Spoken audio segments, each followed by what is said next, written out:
what you really want, it's not just what you're doing, it's that you're accomplishing something and accomplishing something that you wanted to accomplish, right? So how do I focus that work so that it's meaningful and it's leading me somewhere that I want to go?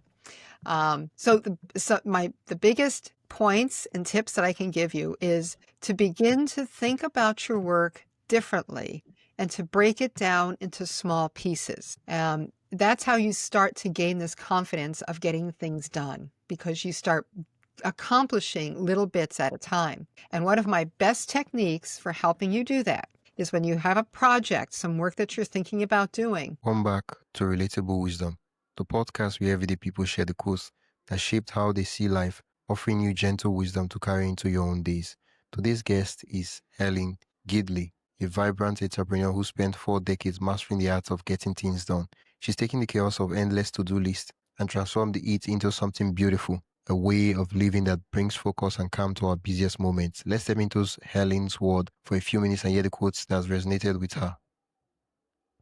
Tell us your name and a brief introduction of what you do, and then you share your favorite quote with us. Sure. My name is Helene Gidley, and I guess I'm an author, a project manager, an entrepreneur, scrum master, an agilist. And one of the things that I do is help people get things done, both using some of the best of project management methods and agile methods that really got born from the information technology area. Agile was born to help software teams build better software. And these techniques work really well for humans and doing any kind of work. So I help people get things done and enjoy their time while they do that. Yeah. Okay. What's your favorite quote? Say that again. What is your favorite quote? My favorite quote? Oh, wow. I don't know that I can relate to a specific quote, but I think one of the things that one of the statements that kind of I live by is you can do hard things, right? Have that confidence that even in difficult times, you can accomplish things that you might think are difficult for you or just finding overwhelming. And with a little bit of work and a lot of confidence, you can do hard things. And that's one of the things that I try to help people do is, focus on what's important and enable them to do what they need to do. So for me, it's been that, and that's kind of my mantra in living. It's one of the stories that I was willing to share with your readers and your listeners on one of the times in my life where I had a hard thing and hard decisions to make, and I was able to overcome that. Would you like to hear the story? Yeah. So it was, and it was a long time ago for me. It was one of those seminal moments in your life that something happens that just like it begins a whole new way for you to think. And for me, it was, I was young. I was still finishing up high school, and I had no plans to go to college. I had a kind of a different career path in mind for me. And late in my last year of school, I finally decided I wanted to work with computers. I had an opportunity to work with the information technology of the era. And I had a job that I was working at a company. Just as I had left school early, I had the credits, I was working through, and I was doing a full-time job, a job that doesn't exist anymore, by the way. It was a key punch. We're literally working on cards and using a machine that looks like a typewriter and punching holes in cards. So that's the really, really early data processing. So I'm young. I'm 17 and doing this job, and I get a phone call from my mom. This is back when you called a main number, and my supervisor came over and said, "Your mother's on the phone." I couldn't imagine what she was calling me for. It's like the middle of the day. And the story she told me was I needed to leave work right away and come home. My father had a heart attack. He was in the hospital. I didn't have a good sense of how that was going to go. Yes, I left work and went straight to the hospital. While he survived that heart attack, while he was in the hospital, he had a second heart attack, which did take his life. He was all of 61 years old. And here I was a 17-year-old, and I saw in my father someone who worked his whole life, who never had a chance to retire, to take much of a break. We took vacations every year, but it was like a 1 week thing that he could get time off for. And it was at that moment that I realized, oh my gosh, I don't want to be in that situation myself. My father worked hard. He did a great job providing, but I wanted to be able to have time for myself. I wanted to be able to retire, right? I wanted to have a good enough job to be able to earn the money I needed to earn to have a life that I wanted to have.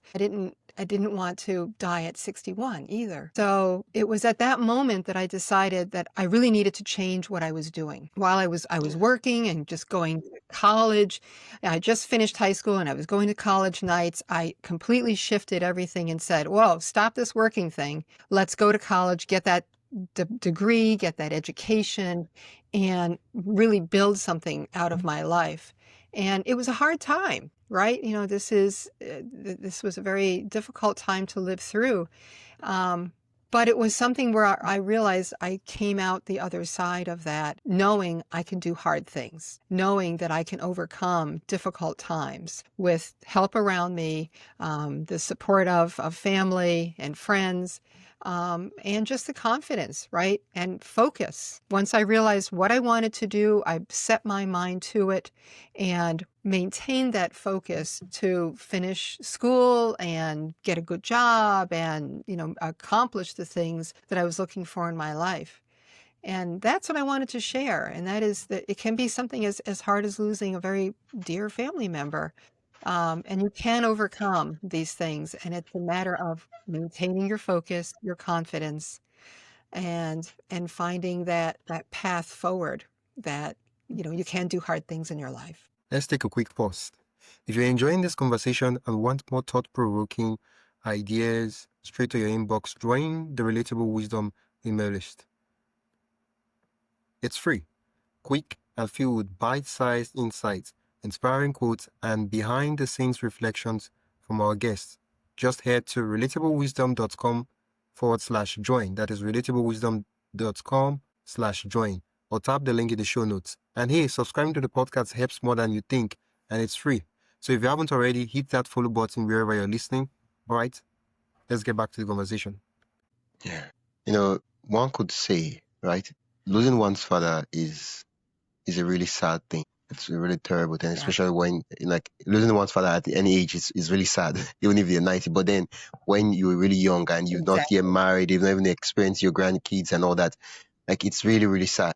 But then in your own case, losing your father was both a sad thing, but then it had a silver lining with the cloud. There was a blessing, because this lesson, you know, there's a lesson. It's not just, oh, I thought about this. It's more of, I thought about it and then I chose the path I was going to take. And then we went this path. And I know every other choice you made along the way was towards that, oh, I don't want to do this. I want to be this. And yeah. Exactly. And I like to think that he was there helping me along as well, right? I had his influence and his thoughts in my mind, pushing me along, you know, that better path. So yeah, there can be silver linings in very difficult situations, very sad situations. And I don't mean to in any way make it sound like losing a parent and a loved one is not absolutely devastating. It is. But I did want to share that I was able to, through some focus and dedication and some work, did find that silver lining through it over time, and recognize that it helped really push me in the right direction. Yeah. So it's more that was a difficult time, and you know, you can do difficult things, right, with just that confidence and some really good focus. Earlier on, in the form you filled when you were booking time for the interview, you mentioned, when I asked you what's one quote, life lesson, or personal mantra that has had a major impact on your life, you did mention that the passing of my father when I was 18 years old which was about 17, 18. So plus or minus, Yeah. right? What I, Yeah. you told the story. I want us to extrapolate the lesson, right? I know you had so many, what do you call it now? You know, the word I would say is heart wrenching. Yeah, yeah, yeah. Yeah. Yeah. I always knew that word, but now I've seen a perfect a perfect place to use the word. Yeah, those were heart Yeah. wrenching lessons. They were lessons that they pulled your heart when you learned them, Yeah. right? So I want us to take out one. The first one I got from the story is I want to walk, but I also want to have time for the things and the people that I love. Yeah, exactly. And it's recognizing that, seeing that my father didn't get that time, and recognizing that that's something that I wanted to have, right? So it's learning to build that focus. What's important for you, and what is your focus? Where do you want to go? And beginning to build that plan for yourself. And I do talk a lot about confidence, and I think there are a lot of ways um, to help build that confidence in yourself and showing that you can do things, and to help deal with sometimes what feels like an overwhelming situation. That life can be overwhelming, and it takes an approach to help give you that focus, to learn to take what work you need to do and organize it in a way, break it down and organize it in such a way that you can start to accomplish things. And once you start accomplishing things that are a little hard to do, you start building the confidence that you can do hard things. And that's a big part of the process that I've built over the course of my life of how to get hard things done. And it's all part of what I'd like to what I'm sharing with people in the book that I wrote called The Art of Agile Living, and that is how to get things done, difficult things done, and it's how to avoid just all of those things that get in our way, procrastination and just that feeling of overwhelm, and how to overcome that, and uh, begin to, little by little, show yourself that you can focus and you can accomplish things, and you start building that confidence that, yes, I can do these Mm. things that I want to do in my life. I think most people don't have an issue walking, right? Most persons, right? Not everybody, but most persons. But the thing that's more important, Hmm. even before we start doing the walk, is choosing the boat we're on, right? Because then if you're on the wrong boat, right, and there's no, oh, this is the right or this is wrong, but it depends on what you want out of life. If you're on the wrong boat, it doesn't really matter what you do. The more you walk, the more frustrated you become, the more you hate yourself and hate your life. Hmm. Yeah, Hmm. So it's right, and I think you're using the metaphor of the wrong boat that you're on. Did I hear you right? yeah, yeah, yeah, yeah. That's what I mean. Yeah, I love that reference, right? Of just like recognizing where are you, right, and where is it taking you? Yeah, I know the Um, boat I want to be on. and it's right. I like that, and because there's a lot in life that happens to you. Uh, and despite all my great plans of, what I wanted to do with my life, and I did work in the information technology area, and I do, and I did build what I wanted to accomplish, but it's not always a perfectly straight path. And so your reference of the boat is so appropriate, because life takes you places, Yeah, right? The boat takes you places. It's not always, and you steer as much as you can, but things happen. And sometimes you get taken somewhere where you didn't anticipate or plan, and you have to work with it and deal with it. So as long as you're on kind of that right boat and you can manage what is happening to you, I think that's important. But it's a great recognition and a good metaphor on, what life is like. yeah, It, yeah. great You know, reference. once people have chosen the boats, right, they say, okay, this is what I want to do, right? This is what I feel like I should be doing. I've noticed Yep. that most persons they do not know how to walk. Now, I'm just gonna say it. I'll say it, and I've said it. Most people don't know how to walk. Like they sure they pass time. Or earlier on, you mentioned the word getting things done, not walking, not keeping the time, piling the time, or any of those things, but getting stuff done. And Yep. I just want you to quickly. I know, of course, you can't. This is a topic that it will take us hours, and we'll still be discussing about it. But could you quickly just give us like um little tips on how to get things done, not how to work more, not how to spend more time. Of course, working hard is good, but the reason we're working is because we want to get things done, not because we want to uh, impress our friends that, we spend 10 hours working every day or 12 hours. Right. It's a very good point. What you really want, it's not just what you're doing, it's that you're accomplishing something and accomplishing something that you wanted to accomplish, right? So how do I focus that work so that it's meaningful and it's leading me somewhere that I want to go?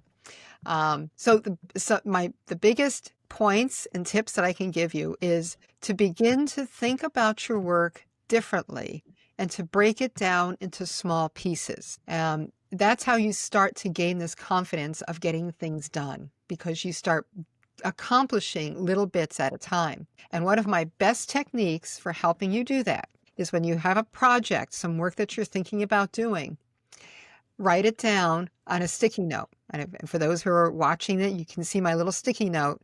It's a 1 inch by 2 inch note, little sheet of paper. Put it on there. It's small for a reason, right? So this has to be a small enough project, a small enough piece of work that you can get that done, and estimate it. How long do you think it would take you to do that particular piece of work, working uninterrupted by yourself? Think about it in minutes or in hours, and don't go anything larger than 2 hours, because when was the last time that you got 2 hours of uninterrupted time that you could work on something by yourself? And most people will say, yes, most people will say, I don't even get half an hour or 15 minutes of uninterrupted time. So you start thinking about work differently into smaller chunks. And it can be anything from a project or think of a status report you're putting together, a book report you're doing, some research you're doing for your job. Start thinking about it in the small pieces that it takes to accomplish that. Rather than just write my weekly status report, maybe it's do the first draft of the status report. Identify the things I'm missing. The second piece of work could be find out those things that I'm missing, go gather that missing data. And the third piece could be put it all together and do the draft of the final report, right? So you can start to think about taking things down into smaller, more manageable chunks. And that's what I'd like to have people walk away with, is just start thinking about your work in smaller chunks. And that's what starts giving you little bits of work getting done faster, because they're smaller bits. So now you're going to get little bits of work that can get done in maybe 30 minutes or an hour or less. And the more work that you get done, the more confidence you build that I'm really getting things done. And it helps you stay focused. I'm only doing the work that I put on these little sticky notes. Yeah. And I have a method for managing the sticky notes. So don't freak out that you're going to you see all these pictures of people covered in sticky notes and getting overwhelmed. You need a process for managing it, and that's what I cover in my book. But I have a process to manage it so you're not overwhelmed, and you're only working on what's the next most important thing. And that's what helps you stay focused and start accomplishing work. And now you're doing work that's important Excuse and me, getting ma. you to accomplish what you wanted. Yes. I raised my hands, but Yeah. you did not call me. I feel like I'm in a I classroom see right that now. now. Okay. Do you have the book with you, like physical copy? Yes, I do. Right here. Okay. The Art of Agile. Place it out for the camera. Ooh, the sticky notes. They made it to the design. And there you Oh, go. yeah. Yes, sticky notes on the book. I like the cover. You co-author the book. I need to get the parts at the bottom. Okay. That's Yes, your I am co-author. co-author. Okay. I have a business partner who helped write the book with me. Okay. Yep, Thomas Malash. Okay. The back of the book, you see both of our pictures. Yeah. And more sticky notes. Yeah. Why does So the sticky yes, note feel like it was, attached to the book, not in the picture? Like it's reaching out. it is. That's the whole idea. It's reaching out to you to help you organize and think about work differently, and actually accomplish what you want to accomplish with it, right? So you brought up that point of you can be working and working and working, do 10-hour days, but are you really accomplishing what you want? And I hear this a lot from people that one of the biggest challenges is you start working on a project, but you get sidetracked. You can get distracted easily. And now you've spent many hours working on something that you hadn't originally planned to work on. And the original work that you were looking to get done got put to the side. right? So there's your example of you can be working hours and hours a day, but are you really getting done what you need to get done? And a lot of that is learning to deal with the disruptions and how to maintain your focus. Yeah. So those are some of those two big things on, keep things small and maintain your focus. And that'll help you actually get the right work done and not spend so many hours having to, be behind the desk or doing the work, and allow you to have time with the people you love, right? Yeah. Time with friends and The, family and uh, yourself. yeah. Enjoy life. The question that's bugging me right now is in a scenario where I want to do um good work, I want to get stuff done, but I don't know the stuff that I need to get done. Like I know, oh, I want to work on the podcast, but I don't even know what should I work on. Like I cannot like the work I want to do is new to me. I've never done it in my life, so I don't know what the task involved. So I'm looking at the work and I'm like podcast. I don't even know. It's strange. Right. What should I do in that That's moment? so anytime you're starting something new that you haven't done before, right? So it's a great example of there's a lot I don't know. So one of the first things I would start with is I do a little research. So maybe one of my first little tasks is spend 30 minutes researching what it takes to have a successful podcast. Okay. Take notes, right? So that might be one of my first things. So now I'm learning a little bit more about it, but I've limited myself, right? I estimated it and said spend 30 minutes. And maybe that's not enough, but it's enough to get me started. And I can always write another sticky note that says spend another 30 minutes, and now honing in on something very specific based on what I learned on that first little research that I did. That's Okay. how I would handle when I've got work to do and I don't know what it is, right? It's something brand new.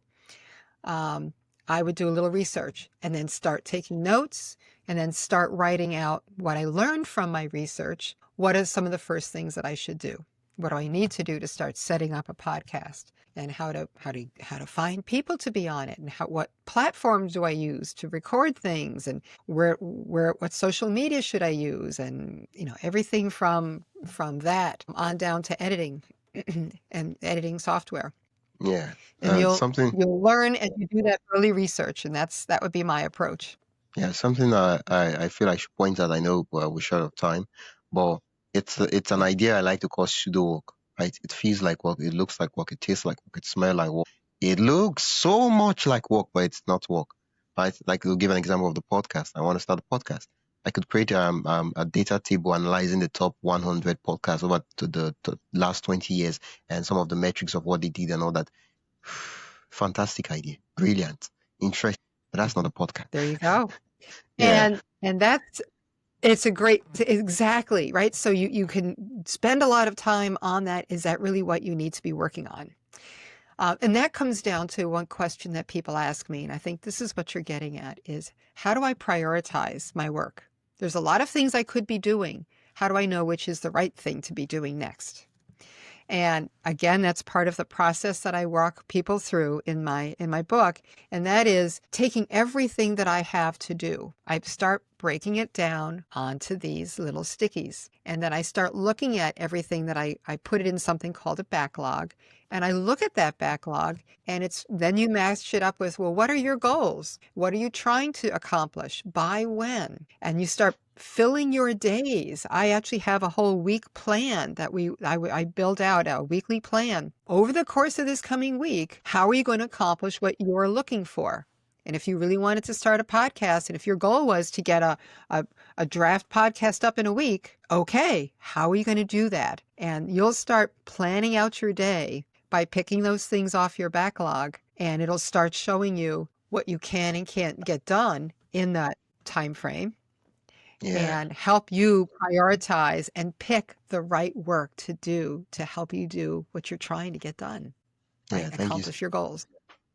I mean, I I ask you, I'm playing dangerously. I'm asking questions that take time to really dive into, and I know that we're out of time. yeah, yeah. Okay. Yeah. Well, If it's been a lot of fun. Thank you, Wisdom, for having me. Yeah, my pleasure. If people want to learn more about you and what you do and check out your book, where can they? They can find it artofagileliving.com. So you can connect up with me there. I'm also on LinkedIn as Helene Gidley, as you see my name here, and as you'll have as part of the podcast. Those are the two ways to connect up with me. And my book is available on Amazon worldwide. Regardless of where you are, you should be able to find The Art of Agile Living. Happy to have you connect up. And if you read the book, if you've got any questions, I love to hear questions and love to hear your feedback. Yeah. Once again, thank you so much for being a fantastic guest on the podcast. It was so easy chatting. Great. And it was likewise here. Thank you, Wisdom, for the great questions and the great podcast. Thanks, everyone, for listening.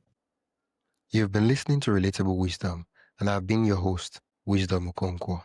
You've been listening to the podcast where every story, quote, and insight helps you see life a little differently. If you enjoyed today's episode, follow the show on your favorite podcast app and share it with someone who loved the conversation. For more inspiring voices and timeless wisdom, visit relatablewisdom.com. Until next time, keep living, learning, and collecting wisdom that matters most to you.